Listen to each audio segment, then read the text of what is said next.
Today you'll find out who Nagorno-Karabakh really belongs to from a legal perspective, based on law, based on the truth. And I'm baffled by the pervasive lies which surround this question. With all the hype around this issue, no one bothered to delve into the issue, break down what happened and what should have been done legally, and to see who has the law on their side. I haven't seen any videos on the subject, so today, for the first time, we'll analyze the issue and by the end of the video we'll see and have full confidence in legal status of Artsakh, Nagorno-Karabakh. So let's go. This video is an English voice over the original video created by Armenia Azerbaijani. The copyright to the original content belongs to Armenia Azerbaijani. We thank the original author for getting to the bottom of this and presenting the results. You can find the link to the original video in the information section. For the text of the English voiceover, the translation from the original video subtitles is used, so the message of the video is the same as the original.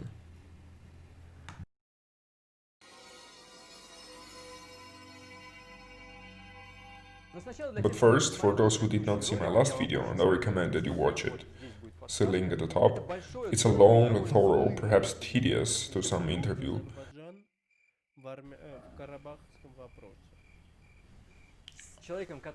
With a person who is fully immersed and living the experience, and in this interview we break down step by step, diving deep into the roots of the conflict, what global dangers it presents to all of us and what it could potentially grow into World War III scenario, who is sponsoring this conflict, who is benefiting, etc. Please watch the interview if you haven't seen it yet.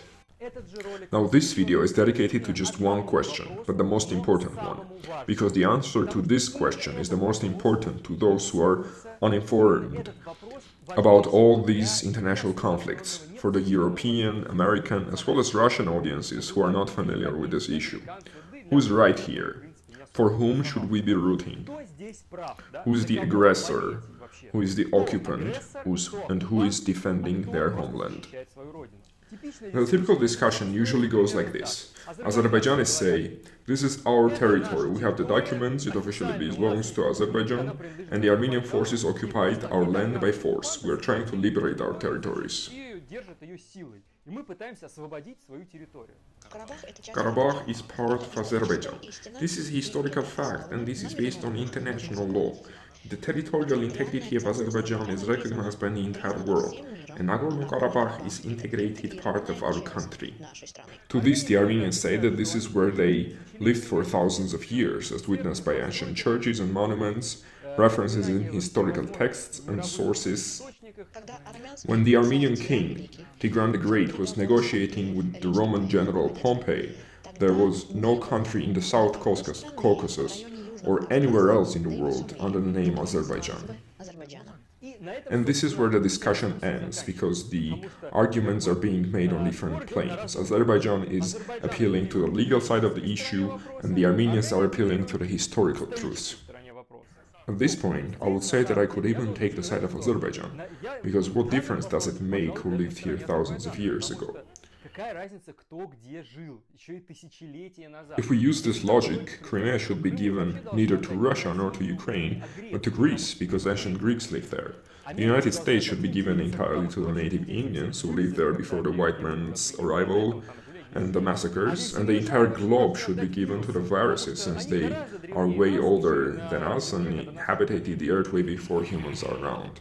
To an outside observer, it is important to understand who are the legal owners of Karabakh. And you might think, well, then it's obvious, then it belongs to Azerbaijan, but it is not that simple. Is it a fact that Azerbaijan has the documents and legal rights to this territory, and are these documents legitimate? In short, the story goes like this. During the Soviet period, there was Azerbaijani Soviet Socialist Republic, and next door was the Armenian Soviet Socialist Republic.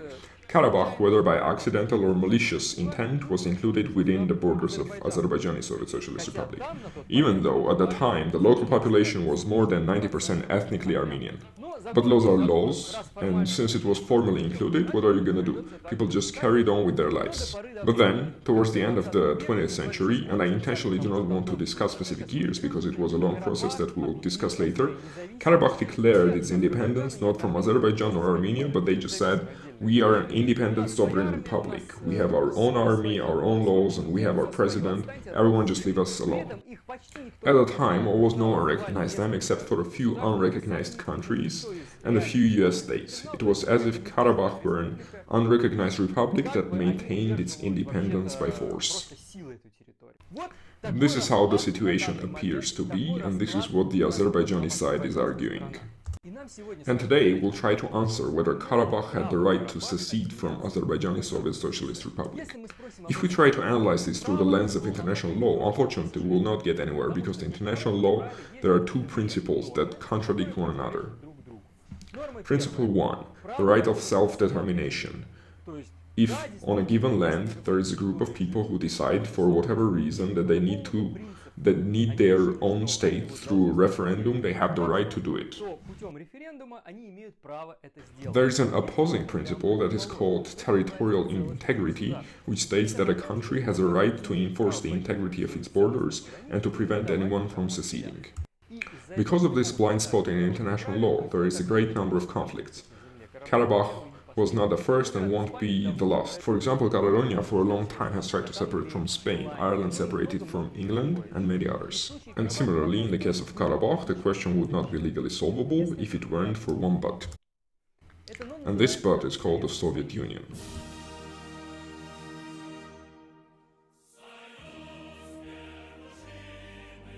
The thing is, in this debate, it is precisely the Soviet Union that had central authority, and all of these republics were full members of the Soviet Union at the time. And what do the laws of the Soviet Union tell us about this dilemma?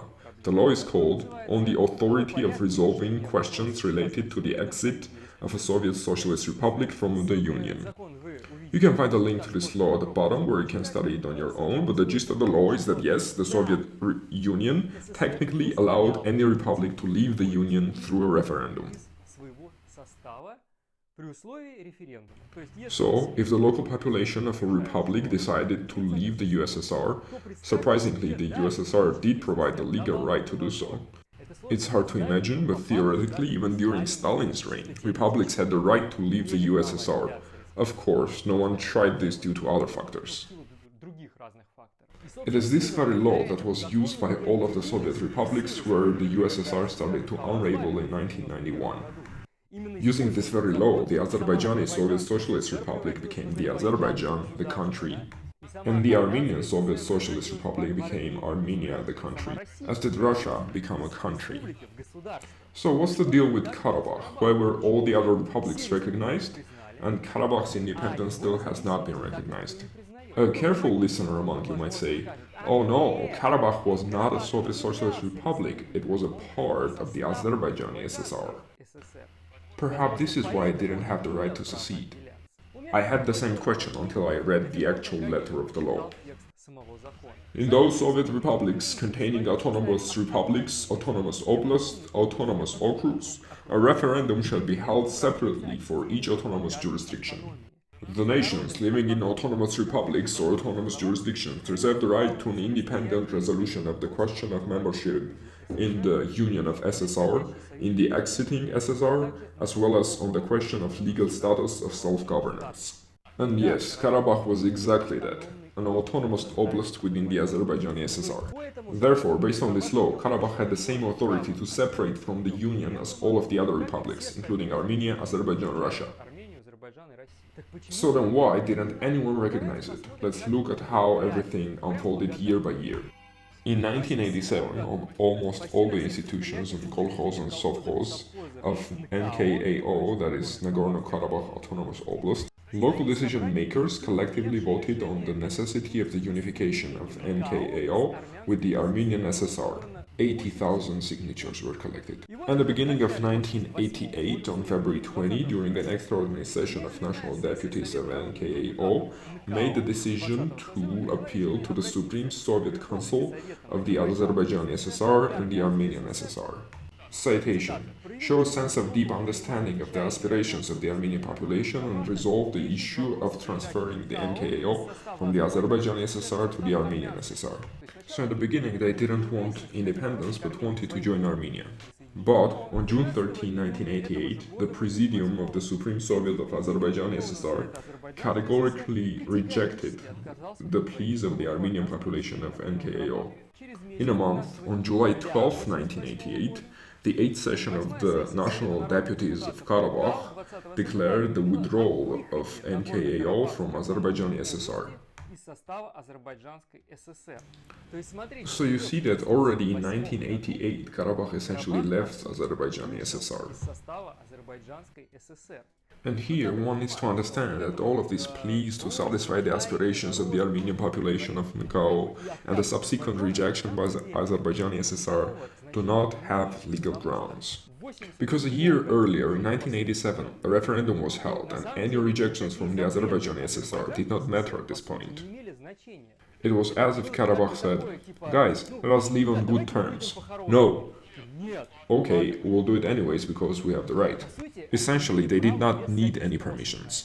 In 1991, the Soviet Union begins to unravel, and one by one, every Soviet Socialist Republic leaves the Union in accordance with the very same law we discussed earlier, and no one is asking anyone for permission. All you have to do is hold a referendum and you're good to go. Nagorno-Karabakh, at this point, no longer an autonomy within Azerbaijan, declares itself sovereign republic. This happened on September 2, 1991. In response to this, on November 26, 1991, Azerbaijan issued a law on the dissolution of the Nagorno-Karabakh Oblast of the Azerbaijani Republic. Obviously, this law had no backing because there was a supreme law, the USSR, which allowed an autonomous region to withdraw. Consequently, on November 28th, this November 26th decision was declared to be in violation of the constitution of the USSR by the Committee of the Constitutional Oversight. Because the autonomy of the Armenians of Nagorno-Karabakh was a manifestation of the right to self-determination by a national group, the dissolution of the formation is only possible through the will of said national group. Here we need to note that the situation was quite weird. By that point, Azerbaijan had already left the Soviet Union and become an independent country. However, due to the fact that Nagorno-Karabakh's exodus from Azerbaijani SSR predated Azerbaijan's independence, it was, at this point, not a part of independent Azerbaijan. It continued to be a piece of the Soviet Union landlocked within another country. Makes sense, right? For this reason, it was not subject to the laws of independent Azerbaijan. It was still subject to the general law of the Soviet Union. It is for this reason that the Soviet Union, which still existed at this point, prohibited Azerbaijan from meddling in the affairs of Nagorno-Karabakh. Then, on December 10, 1991, another referendum was held in Nagorno-Karabakh Republic. This time it was about the exit of Nagorno-Karabakh from the USSR, like all the other republics. So this law was used another time. The first time it was used to break away from Azerbaijani Republic inside the USSR, and later it was used again to break away from the entire USSR. The law considers both possibilities, and both of these actions were legally sound. Over 82% of Nagorno-Karabakh population voted in the second referendum, and 99.89% voted in favor of withdrawing from the USSR. So basically everyone. On January 6, 1992, a little after the new year, the Supreme Council of the Nagorno-Karabakh Republic adopted a declaration of independence of the Nagorno-Karabakh Republic, thereby having legislatively consolidated both the result of the referendum and those previously adopted legal acts in which the right of the people of Nagorno-Karabakh to self-determination was realized.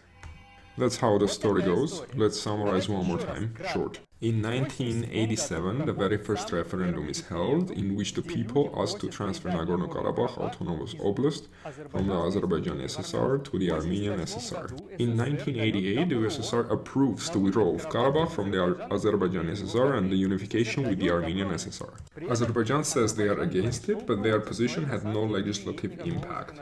We get it. You're against it? Okay, we'll do it anyway.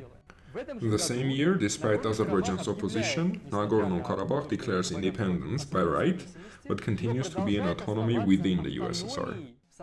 Azerbaijan does not accept this either, however, again, their position has no legal impact. In 1991, Nagorno-Karabakh declares the republic within the USSR, and Azerbaijan does not accept this either, to no effect. And in the December of 1991, Nagorno-Karabakh Republic declares independence from the USSR and becomes an independent republic. And now, I'm asking you. At what stage did Karabakh break any rules? Be it international rules or the rules of the country in which this was all happening, the Soviet Union. At no time did this happen. All the actions of Nagorno-Karabakh were done entirely in accordance with the letter of the law of the Soviet Union and not in conflict with any international law. So why did no other country recognize Nagorno-Karabakh Republic? We're not going to discuss this in this video, we discussed it in the last interview. If you're interested, please watch it. In short, it is because it's not beneficial. But based on the letter of the law, if we do not recognize Nagorno-Karabakh Republic, then we should not recognize the dissolution of the entire USSR. Because all the Soviet republics withdrew from the USSR using the same exact procedures and legal basis. For some reason, they were all recognized as independent republics, but Karabakh was not. So then let's talk about how the Soviet Union is still around. This is very trendy at the moment. This is not considered under Soviet Union law. We're traveling through the territory of the Soviet Union. Which agency do you work for? They are saying that the current setup doesn't hold, that Russia is a corporation, and that de jure, the Soviet Union, is still around. So then it is how they are saying, or if we all agree that all the laws were followed and the legality is not challenged, then excuse me, but please be so kind as to recognize the independence of Karabakh as an independent state. Therefore, what is currently happening there is purely an act of aggression by Azerbaijan against another state. So now it is not even important who lived there for centuries, whose churches stand there. What's important is that de jure, this territory is an independent state. And the fact that no other country recognizes something which Azerbaijan likes to point out doesn't really matter. Because you know what? Van Gogh was not recognized during his life, but that doesn't mean that he wasn't the talented artist that he was. It's one thing for someone to recognize you, but it's another thing that legally, by facts, and based on the truth, you are that thing.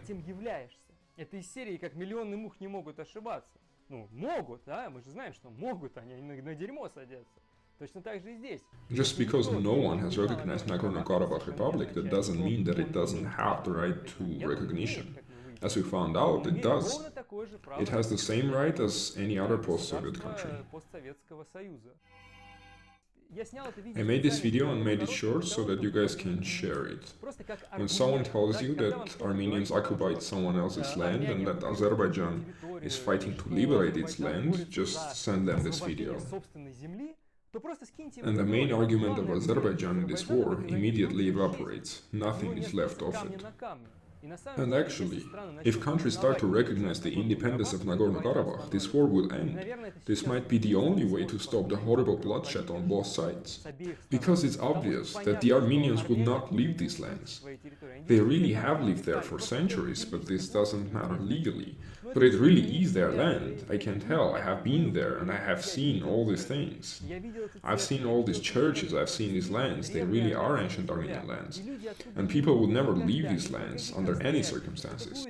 This could be like the Chechen war, when the Chechens were attacking from mountains. Even if the Azerbaijani army takes over, Armenians will engage in guerrilla war. This conflict could either be drawn out for years, or if other countries like Turkey, Russia or Iran get involved, this could result in World War III scenario. This really is a very scary conflict. And the only sane and civilized way to stop it is to finally recognize the independence of Karabakh, Artsakh, which did everything legally and based on all procedures, and to force Azerbaijan to withdraw their attack and to calm down. Guys, I found this petition for the White House. If it collects 100,000 signatures, the White House will have to consider this question. This petition has a few points, and one of them which I consider to be the most important, is the recognition of Nagorno-Karabakh. I urge you to click on the link at the bottom and sign this petition. It looks like this is the only solution.